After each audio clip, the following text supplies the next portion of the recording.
Muy buenas, bienvenidos de nuevo a Negocios Televisión, bienvenidos al repaso de toda la actualidad, las noticias más importantes del día de hoy, con el foco de nuevo puesto en Israel, con este posible acuerdo de rehenes y este gabinete de guerra convocado por parte de Netanyahu para dar la aprobación final a este acuerdo de rehenes. Precisamente en los últimos minutos se está moviendo también Irán, está pidiendo a los países de los BRICS la ruptura total con Israel, les pide la ruptura de relaciones diplomáticas, económicas y políticas. Pendientes también de Estados Unidos, ha respondido también hace apenas unas horas al ataque que se ha producido en Ain al-Assad, en la base estadounidense en Irak, y pendientes también de Rusia y de Zelensky, que, ojo, está advirtiendo sobre una posible tercera guerra mundial. Empezamos poniendo el foco en Israel, en Benjamin Netanyahu, que ha convocado esta tarde a su gobierno para votar la propuesta de una tregua de 5 días a cambio de la puesta en libertad de al menos 50 personas, entre ellos sobre todo niños y sus madres, todos ellos secuestrados por el grupo terrorista de Hamas el pasado 7 de octubre. Esta convocatoria especial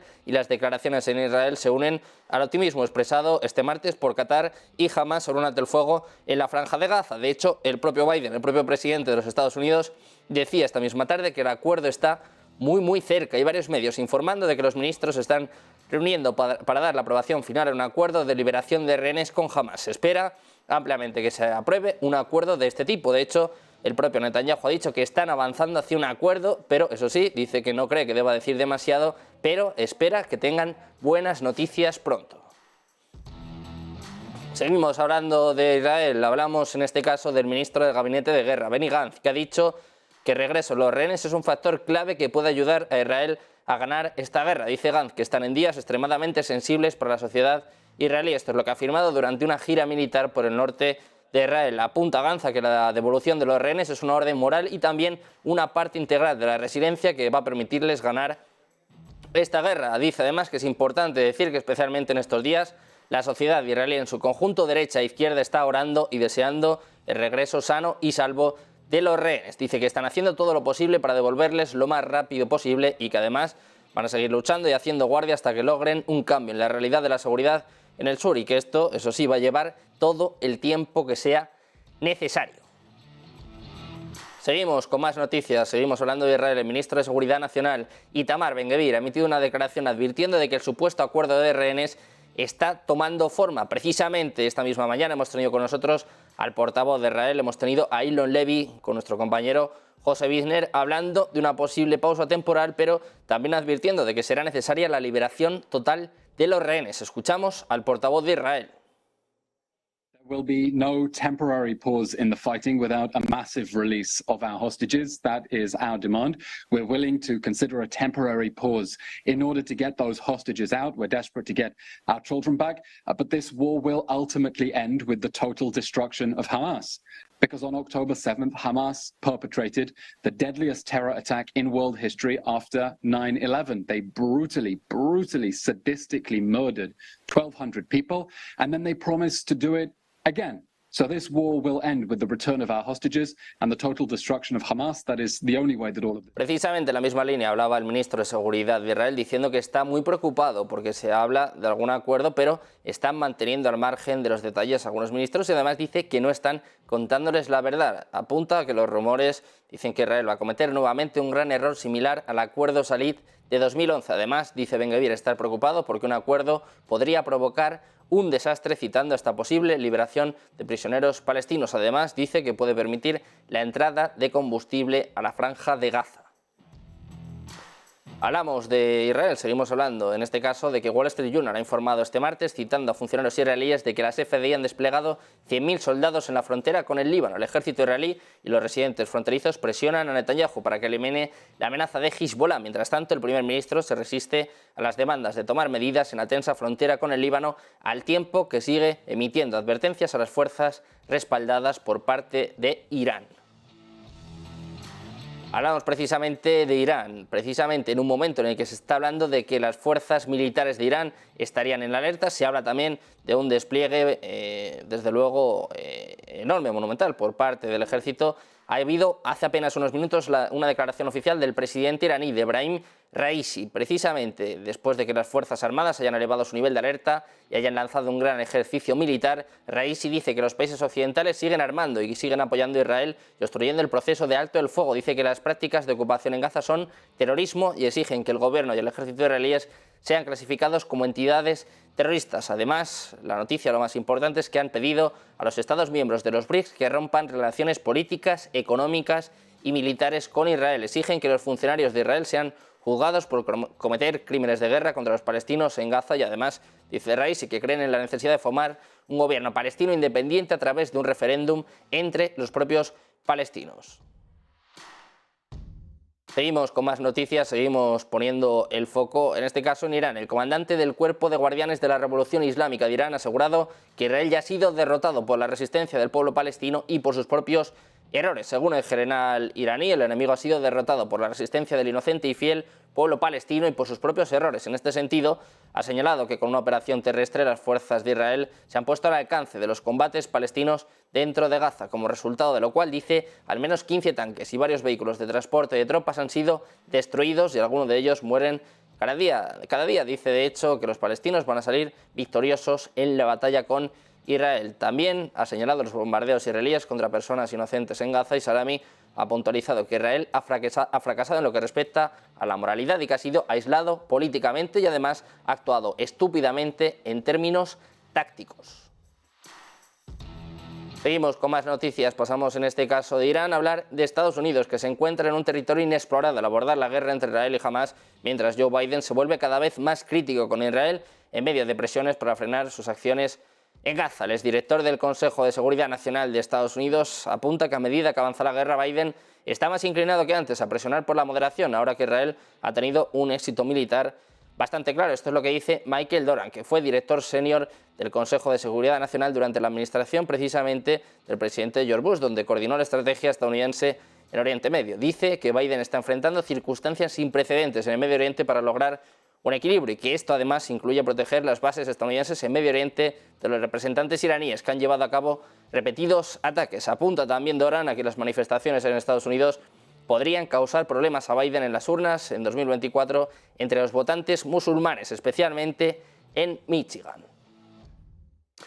De Irán pasamos a hablar de Irak. La milicia iraquí Resistencia Islámica de Irak, apoyada por Irán, ha reclamado este lunes la autoría de un ataque con drones contra la base estadounidense de Ain al-Assad en el oeste de Irak. Sin embargo, las fuerzas estadounidenses ya han respondido en defensa propia, según ha dicho un oficial militar estadounidense. El ataque causó heridos leves y dañó la infraestructura, según apunta este funcionario. Habrían usado aviones de combate para responder a este ataque a la base aérea iraquí. De hecho, las fuerzas estadounidenses en Irak han respondido con un helicóptero de combate después de que su base aérea fuera atacada esta mañana. Esto es lo que apuntan los funcionarios militares estadounidenses. El ataque contra la base de Ain al-Assad, al oeste de Bagdad, habría causado heridos leves y daños a las infraestructuras. Sin embargo, Estados Unidos ha usado un avión de combate AC-130 en defensa propia, lo que sería la primera respuesta estadounidense en Irak a docenas de recientes ataques con drones y misiles vinculados a grupos de milicias.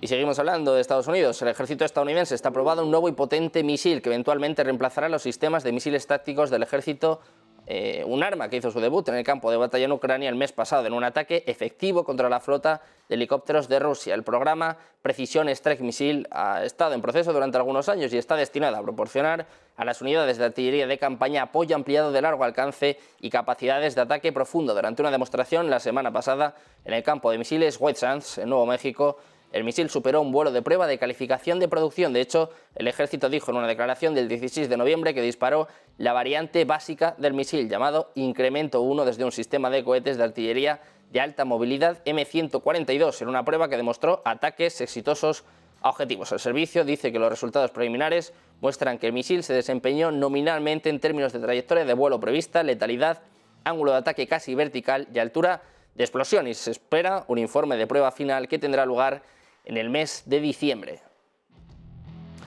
Hablando de misiles, Corea del Norte ha realizado este martes el lanzamiento de un cohete que se cree que transporta un satélite. Esto es lo que han dicho Corea del Sur y Japón, en lo que sería el tercer intento de Pyongyang de colocar un satélite espía en órbita este año. Corea del Norte había notificado anteriormente a Japón que planeaba enviar un satélite entre el miércoles y el 1 de diciembre, después de 2 intentos fallidos de lanzar satélites espía a principios de este año. De hecho, el gobierno japonés ha emitido hoy mismo una advertencia de emergencia para que los residentes del sur se protegieran ante la posible amenaza de un misil norcoreano. Hablamos ahora de Rusia, hablamos de Putin y también hablamos de misiles balísticos. Y es que Putin va a probar el misil balístico intercontinental más grande del mundo, sobrevolándolo sobre el Polo Sur, según un informe publicado por la Agencia Estatal de Noticias del país, que supuestamente habría sido censurado. Según se informa, en diciembre Rusia va a poner en servicio de combate al primer regimiento con el misil balístico intercontinental Satan II, conocido en Rusia como Sarmat. De hecho, Putin parece estar dispuesto a mostrar su fuerza e intimidar a Occidente con su armamento nuclear, a pesar de que las pruebas de este arma nuclear intercontinental de 208 toneladas todavía no se han completado. La Agencia Estatal de Noticias rusa TASS informó que incluso un LCI truncado y suponiendo todos los lanzamientos que fueran exitosos, eso sí, requerirían varios lanzamientos incluso a través del Polo Sur. Seguimos con el foco puesto en Rusia y es que Finlandia se prepara para cerrar completamente la frontera oriental con Rusia en medio de la actual afluencia de inmigrantes irregulares al país desde el lado ruso, según han informado este martes medios locales. Tan pronto como finalicen los preparativos, el gobierno va a convocar una sesión extraordinaria para aprobar el cierre de la frontera entre Rusia y Finlandia, según afirma el diario Ilta-Sanomat. Con esto, Finlandia quiere enviar un mensaje muy claro y contundente a Rusia. Dicen que no van a doblegarse ante la guerra híbrida por parte de Rusia, según una fuente gubernamental que habla a este diario. El cierre de 4 cruces fronterizos la semana pasada no produjo el efecto deseado, según afirma esta fuente, que además asegura que Rusia sigue empujando a los inmigrantes irregulares hacia Finlandia a través de los cruces fronterizos que permanecían abiertos. De Rusia pasamos a Ucrania. El presidente ucraniano Volodymyr Zelensky ha pedido una acción decisiva por parte de las potencias mundiales, en particular de Estados Unidos y de China, para evitar que el conflicto ucraniano desemboque en la Tercera Guerra Mundial. En una dura advertencia ha destacado cómo la agresión rusa no solo amenaza la soberanía de Ucrania, sino que también plantea un desafío directo a la estabilidad de la OTAN. Zelensky acusó al presidente ruso Vladimir Putin de alimentar conflictos en todo el mundo, en particular la reciente violencia entre Israel y Hamas, como parte de una estrategia, según Zelensky, más amplia para crear el caos mundial. También alega que Rusia, en colaboración con Irán, está entrenando a militantes de Hamas y contribuyendo de esta forma a la inestabilidad global. El líder ucraniano ha enfatizado la urgencia de una intervención de Estados Unidos y de China para contrarrestar los avances de Rusia. Además, hizo hincapié en que sin el apoyo occidental a las capacidades de defensa de Ucrania, una victoria rusa podría conducir a una rápida ocupación por parte de sus fuerzas, lo que pondría en peligro directamente la seguridad de los Estados miembros de la OTAN y potencialmente obligaría a su compromiso militar. Zelensky pidiendo a Estados Unidos y a China que intervengan para evitar una tercera guerra mundial.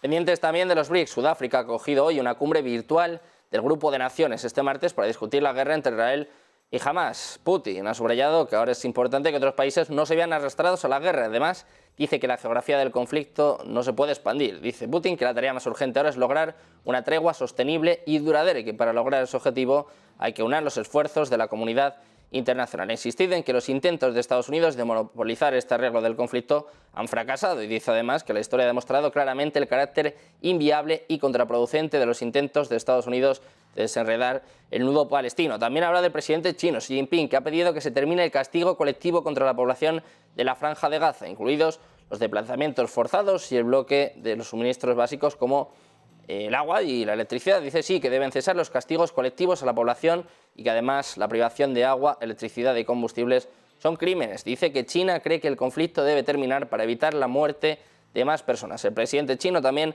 ha pedido que se abran los corredores de ayuda humanitaria en Gaza y cree que la comunidad internacional debe actuar con medidas prácticas para impedir que el conflicto se extienda y ponga en peligro la estabilidad de la región. El presidente brasileño Luiz Inácio Lula da Silva ha pedido actuar para evitar que la guerra también se propague a otros países. Además, dice que deben actuar para impedir esta escalada del conflicto. Más o menos todos los miembros de los BRICS en la misma línea, un mensaje inequívoco pidiendo que no se extienda este conflicto y pidiendo ayuda internacional.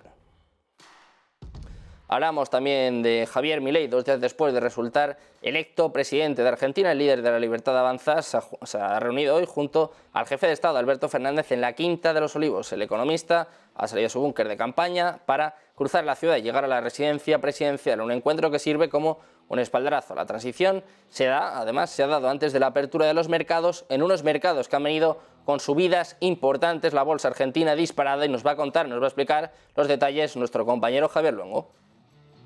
Sí, la bolsa de Argentina, la bolsa de valores de Buenos Aires se ha disparado abriendo la sesión con una subida, una revalorización del 20%. Así es como digería el mercado la victoria de Javier Milei en las presidenciales, en la segunda vuelta de las presidenciales de este pasado domingo. El selectivo, el S&P Merval, se ha disparado, como decíamos, sobre estos 20 puntos porcentuales. A eso de la media sesión ha ido aminorando en las ganancias, pero en cualquier caso se han mantenido sobre los 2 dígitos. El impulso ha venido por prácticamente todos los valores del selectivo, al menos uno es el que ha vivido una jornada de corrección y dicen los analistas, nos decían en Negocios Televisión, simplemente por una pura especulación y una recogida de beneficios por parte de los que toman posiciones de capital. YPF, la compañía que está en el foco de atención de Javier Milei, la petrolera que dice que va a privatizar en cuanto pueda, ha sido el valor preferido por los inversores y parece que han tomado posiciones de manera acelerada, haciéndose disparar a la acción en el entorno del 36%. A la contra ha ido el dólar, a la contra ha ido el peso, mejor dicho, el peso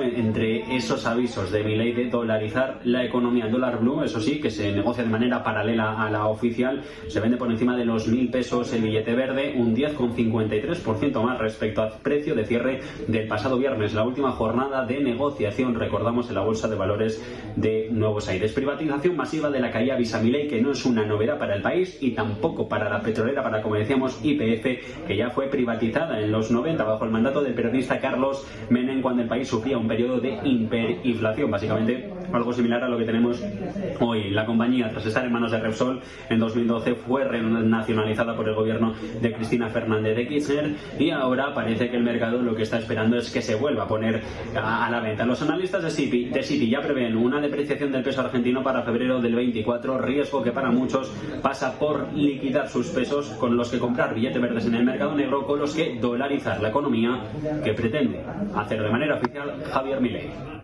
Y de Argentina pasamos a fijarnos en las empresas, nos fijamos en la inteligencia artificial, con casi todos los empleados de OpenAI que han amenazado con renunciar y seguir al recientemente destituido Sam Altman para trabajar el mayor inversor de la compañía, Microsoft, un pulso que lanzan a menos que la junta actual renuncie, lo que deja cada vez más incierto el futuro de la startup de inteligencia artificial de alto perfil. Más de 700 de los cerca de 770 empleados de esta firma de inteligencia artificial han firmado una carta este lunes dirigida a la junta directiva de OpenAI, afirmando que los firmantes no pueden trabajar para o con personas que carecen de competencia, juicio y cuidado por su misión y sus empleados. En esta misiva solicitan la renuncia de todos los miembros de la junta directiva y que Altman sea reintegrado, o de lo contrario, los empleados podrían irse a Microsoft. El gigante del software, según apuntan, les habría asegurado que hay puestos para todos los empleados de OpenAI, después de un fin de semana convulso que arrancaba con la destitución de Sam Altman y la renuncia de su socio, de Greg Brockman. Se zanjaba el nombramiento de Messire como nuevo director ejecutivo, mientras que Altman y en este caso Brockman ingresaban en Microsoft. Hasta aquí el repaso de todas las noticias, de toda la actualidad, pero no se vayan, quédense porque seguimos con la mejor programación, con todas las últimas horas, las mejores entrevistas aquí en Negocios Televisión.